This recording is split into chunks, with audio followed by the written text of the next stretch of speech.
Құрметті көрермендер, бүгінгі тәжірибемізге бізге қажет су, мынандай пластикалық бутылка,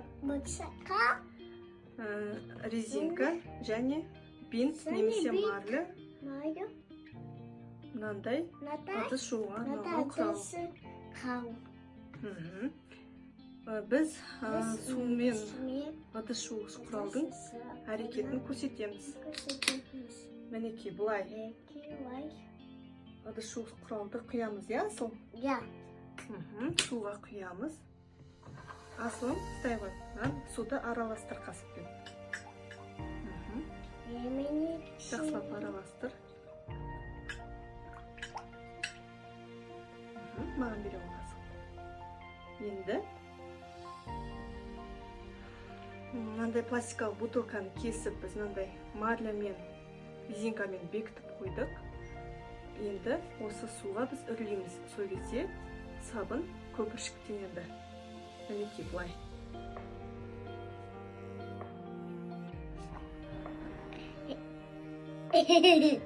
Асыл, енді сен жасай ғой. Суға үрле. Үр қатты. Үр.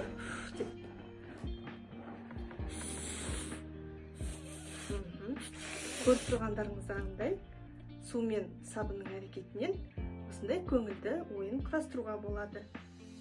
Екінші тәжірибемізге көшсек, бізге қажет қол жууға арналған сабын, сұйық сабын, қара бұрыш, су, таза су және де тарелка.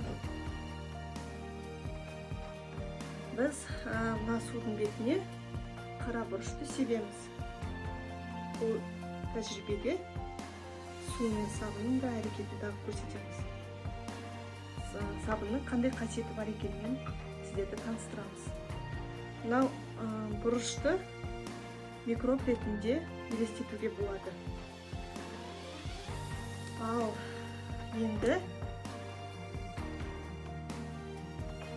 Асылым, сен енді саусағыңды мына суға бүйтіп батырасың.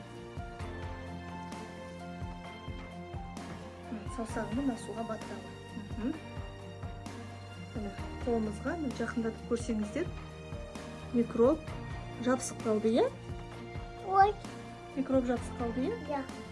Енді қолымызға сұйық сабынды жағып, қайтадан мына суға саламыз. Сол кезде байқағансаңыздар,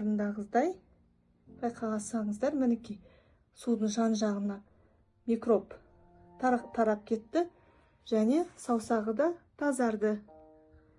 Бұл нені көрсетеді?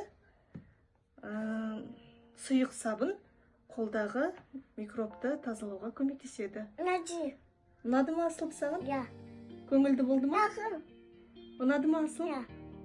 Назарларыңызға рахмет.